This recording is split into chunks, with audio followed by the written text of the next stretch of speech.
நான் தான் ஒத்துக்கிறேனே, சொல்லிட்டாம அது பணம் தாங்க கால கொடுமை. இதெல்லாம் மாற்றணும், துடைக்கணும்னு நினைக்கிறோம். என்கிட்ட உண்மை செத்து போச்சு, நேர்மை செத்து போச்சு. அவனை வாயை திறக்க விடாமல் அடைக்கணும். வீட்டுக்கு கூட 5000 கொடுத்துருது. ஏலம் விட்டுலாம், தேர்தல் முறையை தூக்கிட்டு ஒரு டெண்டர் ஏலம் விட்டுறலாம். இந்த இலவசங்களுக்கு கையேந்தி நிற்கிற ஒரு கேடுகட்ட நிலை. இப்படி யாருக்கும் ஆதரவே இல்லைன்னு சொல்லவங்கிட்ட போய் நம்ம நான் என் கட்சிகளின் ஆதரவை நான் கேட்டு போகல. அது கூட நிற்க ஒரு கூட்டம் இல்லை. கொடுக்கும்போது பார்த்தீங்களா, தேர்தல் ஆணையமே சொல்லுது, தஞ்சாவூர் அரவக்குறிச்சியில் ஏன் வந்து தேர்தலை தள்ளி வச்சிங்கன்னா அதிகப்படியாக பணம் கொடுத்துட்டாங்கன்ட்டு. வெறும் மனிதர்களுக்கு மட்டும் நாங்கள் ஸ்கூட்டிக்கு 50 விழுக்காடு மானியம் தரம்னு பேசி இங்கே ஒன்றும் பண்ண முடியாது. அவ்வளவு தன்மானம் கட்டவன் இல்லை. நான் மக்களின் ஆதரவு தான் இங்கே எதிர்பார்த்து. வேளாண்குடி மகன் தலைநகரில் போய் மண்டையோட வச்சுக்கிட்டு கோமணத்தை கட்டிட்டு போராடிட்டு இருக்கான். பற்றி எரியுதுல. அப்படி ஒரு நாள் ஒரு புரட்சி, இந்த கேடுகட்ட பணநாயகத்தை தூக்கி வீசணும்டான்னு அப்படி ஒரு புரட்சி வரும், ஒரு நாள் வரும். வர அது எப்பங்க வர்றதுன்னா நம்ம தான் வர வைக்கணும். முன்னுரிமை வந்து இங்கே அடிப்படை தேவையாக இருக்கிற, இங்கே இப்போ வாழ்வாதாரத்தில் மிக முக்கியமான உயிராகாரமாக இருக்கிற நீர் பிரச்சனை. 3-4 கிலோமீட்டருக்கு எங்கள் தாய் தங்கையில் வந்து குடங்களை போட்டுக்கிட்டு காற்று கிடக்கிற கொடுமையை வந்து துடைக்கணும்னு நினைக்கிறோம். நீண்ட காலமாக நாங்கள் அதை எங்கள் ஆட்சியின் செயல்பாட்டு வரைவிலே தண்ணீரின் தேவையில் உங்கள் பிள்ளைகள் தண்ணீரை அடைவோம், வீட்டு வாசலில் குழாயை கொண்டு வச்சு கொண்டாந்து குடிநீர், தூய குடிநீரை தருவோம்னா அது போய் சேரலை என் மக்களுக்கு. இப்போ பாருங்கள், 10 ஆண்டுக்கு வேண்டிய மழை பெய்ததுன்னு சொன்னாங்க. 10 மாதத்துக்கு வேண்டிய குடிநீரை சேமிக்கல. வீட்டுக்கு வீடு மழை நீரை சேமிக்கிறோம். சரி, நாட்டில் இவங்க எவ்வளவு சேமிச்சாங்கன்னு பாருங்கள். எல்லாருக்கும் தெரியுது. இருக்கிற ஏரிகளை பாதிக்கு மேலே விற்று தின்னாச்சு, தூத்தாச்சு. சரி, இருக்கிறதையாவது தூர்வாரி ஆழப்படுத்தி இந்த நீரை தேக்கி அதை குடிக்க பயன்படுத்துகிறதா இல்லை. இப்போ மலைகளை வந்து கல்குவாரியை தோண்டி எடுத்துட்டு அதில் இருக்கிற குழியில் நீண்ட காலமாக தேங்கி இருக்கிற அழுக்கு நீரை வந்து குடிநீராக பயன்படுத்தலாமான்னு யோசிச்சுருந்தா அதை குடிச்சிட்டு காலரா வந்து எத்தனை பேர் சாகிறது? அப்புறம் அதை தடுக்கிறதுக்கு எப்படி போராடுறது? இது ஒரு அடிப்படையே இல்லை. இப்போ எல்லாம் அணுவில் வந்தால் மின்சாரம் தடை இல்லாமல் வருங்கிறாங்க. மின்தடை ஏற்படுறதுக்கு வாய்ப்பே இல்லைங்கிறாங்க. ஒரு நொடிக்கு 4 தடவை நின்று போகுது என் வீட்டில் மின்சாரம். இப்படி இருக்குது. இந்த அடிப்படை தேவைகளை முன் வச்சு, அது அந்த தொகுதியில் இருக்கிற அந்த குப்பை கொட்டப்படுகிறது, அடிப்படை கழிவு நீர் வெளியேற இல்லாத வசதி, இதுகளெல்லாம் முன்னிறுத்தி தான் நாங்கள் எடுத்துக்கிட்டு போவோம். நீண்ட காலமாக வந்து எங்களுடைய நோக்கம் வந்து மனிதனுடைய அடிப்படை உரிமையாக இருக்கிற, அத்தியாவசிய உரிமையாக இருக்கிற கல்வி, மருத்துவம் பொதுமையாகணும், அது இலவசமாகணும், சரியாக சமமாக தரமாக எல்லாருக்கும் கொடுக்கப்படணும். இப்போ அம்மையார் ஜெயலலிதாவுக்கு உடம்பு முடியல, பல 1000 கோடி ஒதுக்குறாங்க நிர்வாகத்துக்கு, அரசு மருத்துவமனைகளுக்கு.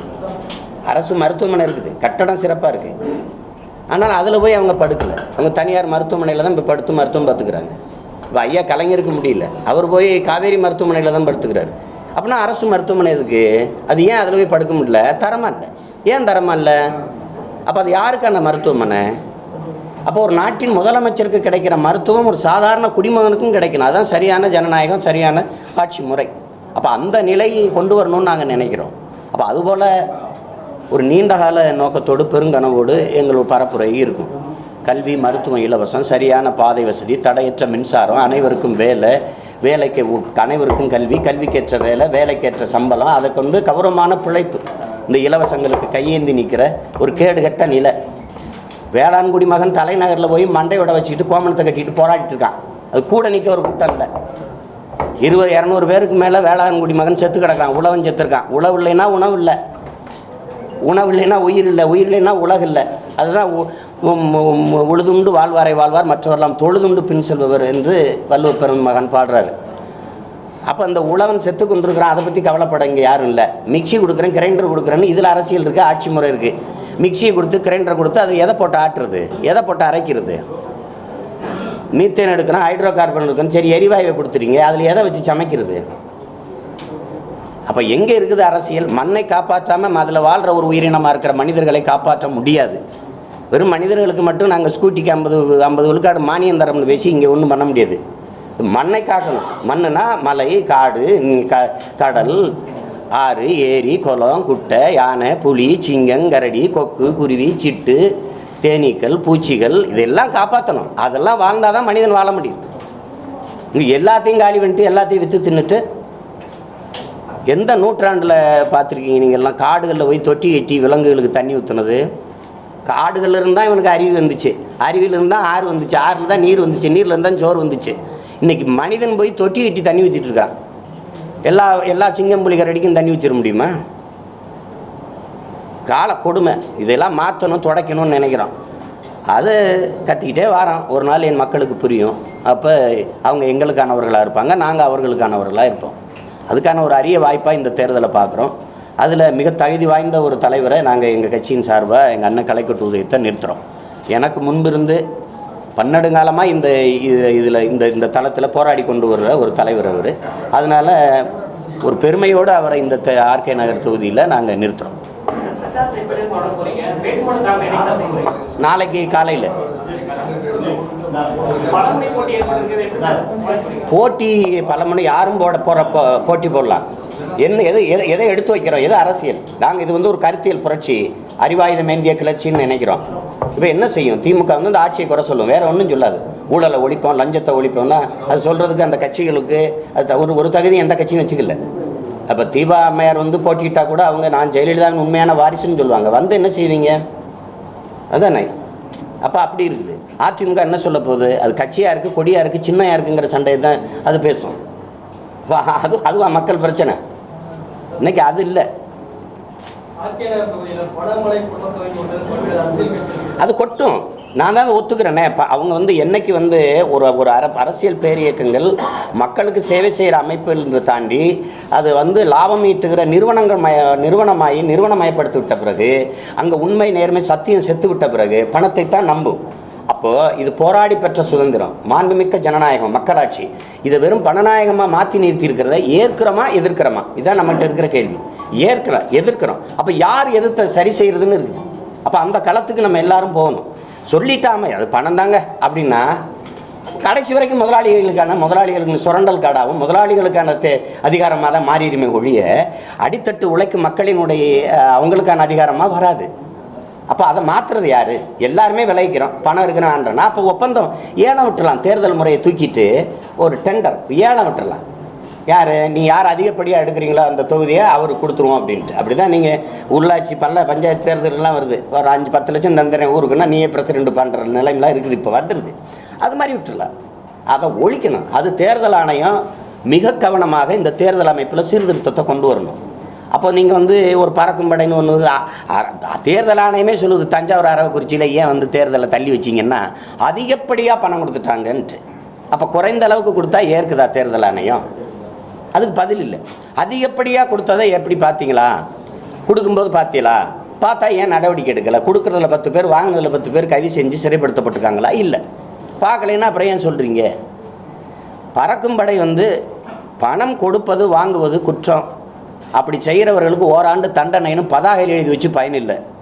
கைது பண்ணி 6 மாதம் 1 வருஷம் உள்ளே தள்ளி நடவடிக்கை எடுத்தால் 100 பேரை உள்ளது போட்டால் அச்சப்படுவான். அந்த அச்சம் பரவி காசு கொடுக்க வாங்க பயப்படுவான். இவன் நூதனமாக கண்டுபிடிச்சிட்டான். அங்கே கடலில் எண்ணெய் கொட்டினதுக்கு அதுக்கு பரிகாரம் வீட்டுக்கு கூட 5000 கொடுத்துருது. அது 5000 அது ஓட்டுக்கான காசாக மாறிடுது. இல்லைன்னா என்ன பண்ணுறது? அந்த அது அப்படி யாருக்கும் ஆதரவே இல்லைன்னு சொல்லவங்கிட்ட போய் நான் என் கட்சிகளின் ஆதரவை நான் கேட்டு போகல.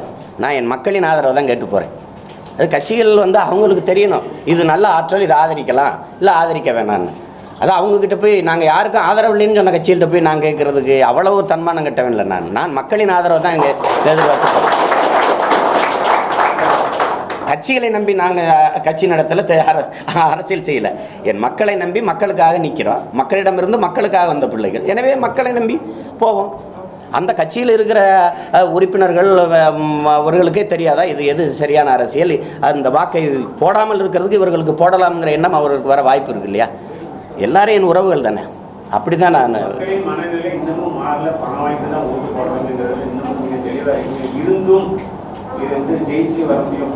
இருந்தும்ங்கிறதே நாம் எப்படியும் சாக போகிறோம். அப்புறம் ஏன் நம்ம சாப்பிட்றோம்? நம்பிக்கை தான். மாற்றிட முடியுங்கிற நம்பிக்கை. இப்போ நான் எப்படி பார்த்தீங்கன்னா ஒரு போராட்டக்காரன். நான் ஒரு விளையாட்டு வீரர். கபடி விளையாடும்போது கடைசி நிமிடம் கடைசி ரைடுன்னு அறிவிப்பான் நடுவர் கடைசியாக நீ பாடுற அப்படின்னு. அப்போ கூட 3 புள்ளி தேவைப்பட்டா நம்பிக்கையோடு பாடி போகிற ஆளுங்க நாங்கள். வென்றுவோம்டா அப்படின்னு, அடிச்சுட்டு வந்துடுவோம்டா அப்படின்னு. நம்பிக்கை தான். மாற்றிட முடியும்னு தான். நீங்கள் லட்சக்கணக்காக கூடி ஜல்லிக்கட்டுக்கு போராடுவான்னு கனவா கண்டீங்க? பற்றி எரியுதில்ல. அப்படி ஒரு நாள் ஒரு புரட்சி, இந்த கேடுகட்ட பணநாயகத்தை தூக்கி வீசணும்டான்னு ஒரு முறை வரும்ல. பெண்கள் எல்லாம் சேர்ந்து கடற்கரையில் உட்காந்துக்கிட்டு ஒரு கும்மி அடித்து பாடினது, அந்த பெண்கள் எல்லாம் பாடுவாங்கன்னு யாரும் நினச்சாங்களா? இந்த ஒத்தாருவா, இந்த காசும் வேணாம், கொஞ்சம் பவனும் வேணாம், எனக்கு ஏரிய தூர்வாரி தண்ணி விடு போதும்னு பாடுவாங்கன்னா, அந்த புரட்சி தீ பற்றி எரியும் போது ஒரு நாள் காசு கொடுக்குறவனை செருப்பு விளக்குமாறு கொண்டு என் மக்கள் அடிக்கிற காலம் உருவாகுதா இல்லைன்னு. அருகில் இருக்கிற கேரளா 1/2 கிலோமீட்டரில் இருக்குது. கேரளா என் எல்லையிலிருந்து அடித்தானா இல்லையா காசு கொடுத்தானே? இதே கட்சிக்காரர்கள் போய் அங்கே காசு கொடுக்கும்போது மக்கள் அடித்தானா இல்லையா? அப்படி ஒரு புரட்சி வரும், ஒரு நாள் வரும். வர அது எப்போங்க வர்றதுன்னா நம்ம தான் வர வைக்கணும். அதுக்கான வேலை தான் இது. சரி, இப்போ ஜெயலலிதா மறைவுக்கு பிறகு நடைபெறக்கூடிய முதல் தேர்தலாக இருக்குது. அதுபோக கலைஞரும் தீவிர அரசியல் இல்லாத சூழ்நிலையில் அந்த தேர்தல் நடைபெறும். இது இந்த கட்சிகள் பெறக்கூடிய வாக்குகளில் பெரிய வித்தியாசத்தை ஏற்படுத்தும்.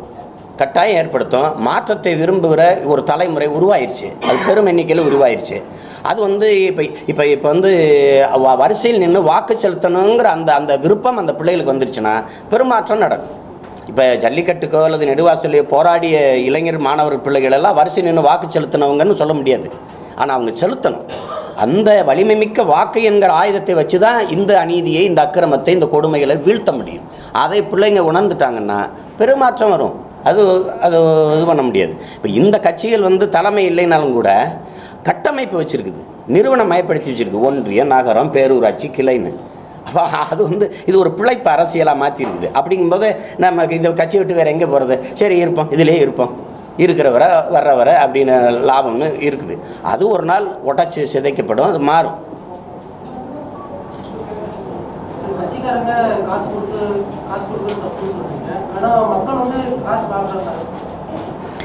அதாவதுங்க, உரிமையை விற்கிற வறுமை நிலையில் என் மக்களை வச்சது யாருடைய பிள்ளைங்கிறதா. இப்போ மதிப்புமிக்க உரிமைகளை சில ரொட்டி துண்டுகளுக்காக விற்பது என்பது அவமானகரமானதுன்னு அண்ணல் அம்பேத்கர் சொல்கிறார். தங்கத்தை யாராவது தவிட்டுக்கு விற்பானான்னு பேரறிஞர் அண்ணா சொல்கிறார். வாக்குக்கு காசு கொடுக்கிறவன் பாவி, அந்த காசை வாங்கி கொண்டு வாக்கு செலுத்துறவன் தேச துரோகி என்று தெய்வ திருமகன் பசுமன் முத்துராமலிங்க தேவர் சொல்கிறார். இவ்வளவு பெரிய தலைவர்கள் அந்த காலத்திலேருந்தே இந்த வேதனையில் இந்த கருத்துக்களை பதிவு பண்ணியிருக்கிறாங்க. அப்போ வறுமையை, இந்த உரிமையை மதிப்புமிக்க உரிமையை விற்கிற ஏழ்மை வறுமை நிலையில் என் இன மக்களை வச்சது யாரோட பிள்ளை? அதுதான் இப்போ இருக்கிற கேள்வி. நான் கொடுக்கலைன்னா வாங்க மாட்டான்ல. என்கிட்ட உண்மை செத்து போச்சு, நேர்மை செத்து போச்சு, அவனை வாயை திறக்க விடாமல் அடைக்கணும், காசை கொடுத்துருது. நீ ஏங்க இந்த ரோட்டை சரியாக போடலைன்னா நீ நோட்டை வாங்காமையா ஓட்டை போட்டான்னு நான் கேட்குறேன். அப்போ மக்களுக்கு அந்த தகுதி இருக்கக்கூடாது. என்கிட்ட நேர்மை இல்லை, என்கிட்ட உண்மை இல்லை, என்கிட்ட சத்தியம் இல்லை, அந்த என்னை கேள்வி கேட்குற தகுதியோ உரிமையோ என் மக்களுக்கு இருக்கக்கூடாதுன்னு தான் இந்த வேலையை செஞ்சு இந்த கட்சிகள் ஆட்சிகள் முடிச்சிட்டு. அப்போ இன்னும் ஒரு தலைமுறை தான் நீங்கள் தயார் செய்யணும். மக்களை குறை சொல்லிக்கிட்டே இருக்கக்கூடாது. பணத்தை வாங்கிட்டு வாக்கு செலுத்துகிற நிலையில் இல்லாத விழுக்காட்டு மக்கள் இருக்கிறாங்க. மாதம் 50,000க்கு மேலே சம்பளம் வாங்குகிற விழுக்காட்டு மக்கள். அந்த மக்கள் வரிசையில் நின்று வாக்கு செலுத்த வர்றதில்லை. அது ஒரு கெட்ட வாய்ப்பு. அவர்கள் வந்துட்டால் இந்த பணத்தை வாங்கிட்டு வாக்கு செலுத்துகிற விழுக்காடு குறைஞ்சிரும். இது இந்த பணமே தீர்மானிக்கிற ஆற்றலாக இல்லாமல் மாறிடும். அப்போ அதை நோக்கி தான் நீங்கள் பயணிக்கணும். அதாவது பாவப்பட்ட மக்களை 100 நாள் வேலைங்க, 100 நாள் வேலை திட்டம், 100 ரூபா சம்பளம், 100 ரூபாயில் 40 ரூபா கமிஷன் போக 60 ரூபா கிடைக்குது ஒரு நாள் கூலி. 100 நாள் தான் வேலை. ஆனால் மொத்தமாக 10,000 கொடுக்குனா 10 மாத சம்பளம். ஒரு வருஷம் பூரா உழைச்சி அந்த காசு வராது. 10 ஓட்டு என் வீட்டில் இருக்குன்னா எப்படி? 10,000 கொடுக்குறேன், 10 ஓட்டு இருக்குது, ₹1,00,000 ஆயிடுது. அப்போ அதை வச்சுக்கிட்டு ஒரு வறுமையில் இருக்கிற மக்கள் ஏதோ கர்மம் இதையாவது கொடுக்குறானேன்னு. ஆனாலே மக்கள் ஒரு தர்மம் வச்சுருக்கான் பாருங்கள். காசு வாங்கிட்டோம் கை நீட்டி, அது எப்படி போடாமல் இருக்கிறது? அதை அந்த என்ன பண்ணுறது? அவன் 5 ரூபா கொடுத்துருக்கான், அவனுக்கு ஒரு 2 போடுவான், இவன் ஒரு 10 ரூபா கொடுத்துருக்கான், அவனுக்கு ஒரு 3 போடுவான். என் மக்கள் உனக்கு போடுறேன்னு சொன்ன வாக்கை காப்பாற்றணும்னு நினைக்கிறான். ஆனால் இந்த தேர்தலில் நிற்கிறவன் கொடுத்த வாக்குறுதியை ஒன்று காப்பாற்றிருந்தா என் மக்கள் கையேந்தி நிற்கிற நிலைமையில நின்றுக்காது. சார், இவர் வேட்பாளர் ஒரு தொழில் செஞ்சுட்டு இருக்காரு. அந்த தொழிலுக்கு மிரட்டல்கள் வரும் அரசியல்வாதிகளால. அந்த மிரட்டல் வரும்பொழுது மிரட்டல்களுக்கு பயப்படுற ஆளுகளா எங்களை பார்த்தா தெரியுதா உங்களுக்கு? பாருங்க, பல பேர் எங்களை பார்த்தா பயந்துட்டு இருக்கான். நீங்கள் எங்களை பயங்காட்டுறீங்க. நீங்கள் ஒரு சில கட்சி இந்த ஊருக்குள்ளே இருக்குது. உலகம் பூரா ஒரு கட்சி இருக்குதுன்னா நாம் தமிழர் கட்சி தான். எங்களை அப்படின்னா எனக்கு வராத மிரட்டலாம் எங்கள் அண்ணனுக்கு வந்துட போகுது. அந்த மிரட்டலாம் பார்த்துக்கிட்டு இருக்கிறதுக்கு அத்தனை பேர் நாங்கள் இருக்கிறோம். அதெல்லாம் ஒன்றும் இல்லை, அதுக்கெல்லாம் பயப்படுற ஆள் அவர் இல்லை. இந்த தேர்தலில் எத்தனை சதவீத வாக்குகளை உங்களால் பெற இயலும்? நான் ஒன்றுமே பெறாமல் கூட போகிறேன். நான் நம்பிக்கையோட களத்தில் நிற்கிறேன். நாங்கள் வெல்லணும்னு வாழ்த்துங்க, எங்களுக்கு துணை நில்லுங்க. ஒரு தூய அரசியல் வரணும்னு விரும்புனீங்கன்னா எங்ககிட்ட குறை இருக்குன்னா சொல்லுங்கள், திருத்திக்கிறோம், மாற்றிக்கிறோம், இதை சரி பண்ணுங்கள், இதை சரி பண்ணுங்கள், இதை சரி பண்ணுங்கன்னு. ஆனால் என்ன வாங்கினா நான் என்ன குறி கொடுப்பேக்காரனா ஜோசியம் பார்த்து சொல்ல சரியில்லை இவ்வளோ எனக்கு போடுவாங்க அப்படின்ட்டு. நான் வீழ்றதை பற்றி கவலைப்படுறதால நான் விளையாடுறேன். எவ்வளோ பெரிய விளையாட்டு வீரனாக இருந்தாலும் பீலையோ மரடோனாவோ ஒரே பந்தில் ஓடி போய் கோல் போட்டதில்லை. 10 வாய்ப்பில் ஒத்த வாய்ப்பில் தான் கோல் விழுது. எங்களுக்கு இது ஒரு வாய்ப்பு, விளையாடுறோம். மக்கள் நாங்கள் முன்வைக்கிற அரசியலும் கருத்தும் ஏற்புடையாக இருந்து எங்கள் உழைப்பு மேலே நம்பிக்கை இருந்தால் எங்களுக்கு வாக்கு செலுத்தட்டும், வெல்ல வைக்கட்டும். அதனால் மற்ற நிற்கிறவங்களாம் நான் வென்றே தீர்வேன், நான் வென்றுவேன், நான் தான் வென்றுவேன்னா 8 பேர் 8 எம்எல்ஏ ஆக போகிறாங்களா? இங்கே ஒரு எம்எல்ஏ தானே, ஒரு சட்டமன்ற உறுப்பினர் தானே. அது யாருன்னு காலம் மக்கள் தான் முடிவெடுக்கணும், நாம் முடிவெடுக்க முடியாது.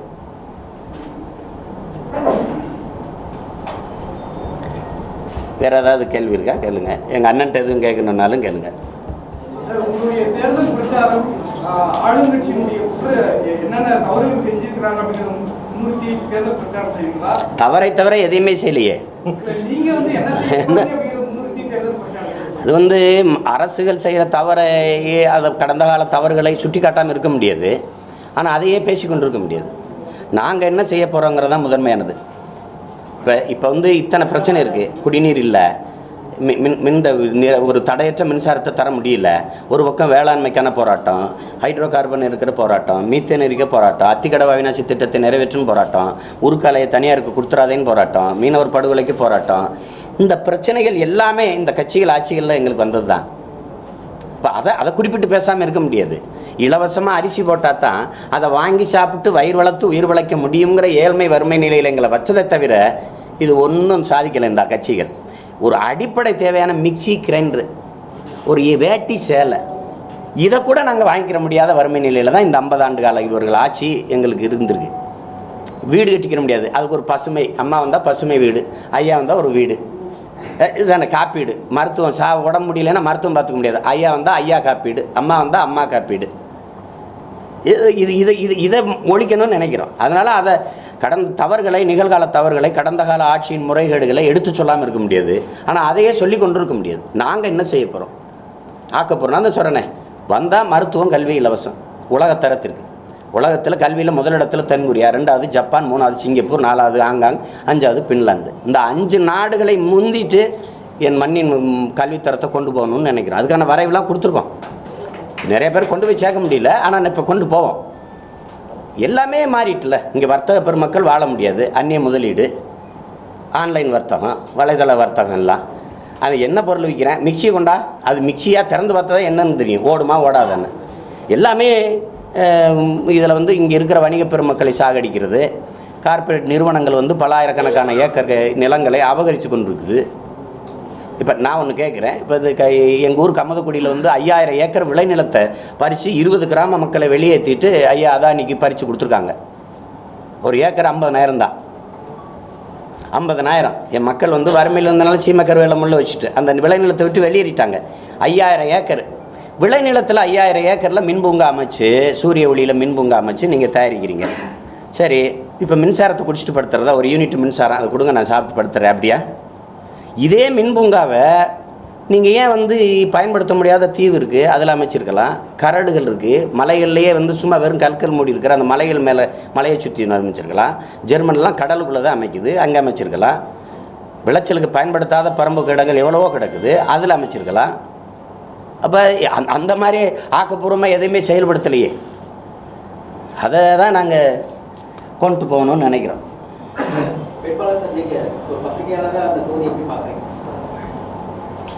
அது ரொம்ப பின்தங்கி இருக்கு. அதை முன்னேற்ற பாதையை கொண்டு செல்வதற்கான முயற்சியில் இறங்கலாங்கிறத நினைக்கிறேன். ஒட்டுமொத்த தமிழக பிரச்சனை பற்றி அங்கே எடுத்து சொல்கிறதுக்கு அந்த பகுதியுடைய பிரச்சனைகளை நீங்கள் அந்த பகுதியுடைய பிரச்சனையை கூடுதலாக பேசுவோம். ஆனால் ஒட்டுமொத்தமாக அங்கே பேசுகிறதுங்கிறது ஒரு தொகுதி அதை பார்க்க முடியாது. எவ்வளோ தூரம் இந்த இந்த இந்த நாடு இப்போ ஒரு தொகுதியில் பிரச்சனை அப்படின்னா இப்போ நீங்கள் வந்து அதை ஒரு தொகுதி பிரச்சனையை பார்க்க முடியாது. உலகம் பூரா கவனிச்சிக்கிட்டு இருக்கிற போது அங்கே மொத்த பிரச்சனையும் தான் எடுத்து வைக்கணும். எங்கோ ஒரு மீனவன் ஃப்ரிட்ஜை சுடப்பட்டானுங்கிறதுக்காக அது இங்கே இருக்கிற மக்களுக்கான பிரச்சனை இல்லைன்னு நகர்த்திட முடியாது. டெல்லியில் மண்டையோட வேளாண்குடி மகன் கோமணத்தை கட்டி போராடிட்டு இருக்காங்கிறது அது தஞ்சாவூர் விவசாயி திருச்சி விவசாயி பிரச்சனைன்னு பார்த்துடக்கூடாது. ஆனால் அவன் உழைச்சி அவன் விளைய வச்சா தான் இங்கே ஆர்கேனரில் இருக்கவங்களுக்கு சோறு வரும். எங்கே வரும்? அப்புறம் வீராணையரிலேருந்து உனக்கு தண்ணி வரணும்னா வீராணத்துக்கிட்ட இருக்கிறவன் செத்துட்டான்னா அதை பற்றி நமக்கு என்ன இருக்குது அப்படின்னா ஆமாம். அங்கே இப்போ எங்கள் கட்சி பிள்ளைகள் வந்து அங்கே வாழ்கிற பிள்ளைகள் எங்களுக்கு எல்லாம் என்னென்ன பிரச்சனை இருக்குன்னு எழுதி கொடுத்துருக்கான். அதை அறிக்கையாக கொடுக்குறோம், துண்டறிக்கையாக வீடு கொடுக்குறோம். அதையெல்லாம் நாங்கள் அதை சொல்கிறோமே, நாங்கள் குறை கேட்க வந்த பிள்ளைகள் இல்லை, குறை தீர்க்க வந்த பிள்ளைகள். அதுதான் நாங்கள் திரும்ப மக்கள்கிட்ட சொல்கிறோம். அதை வந்து அங்கே பேசும்போது இந்த பிரச்சனைகள் நீங்கள் எதிர்கொள்கிற இந்த பிரச்சனைகளை எல்லாம் நாங்கள் கட்டாயம் நிறைவு செய்வோம், அதை தீர்த்து வைப்போம்னு தான் கொண்டு போவோம்.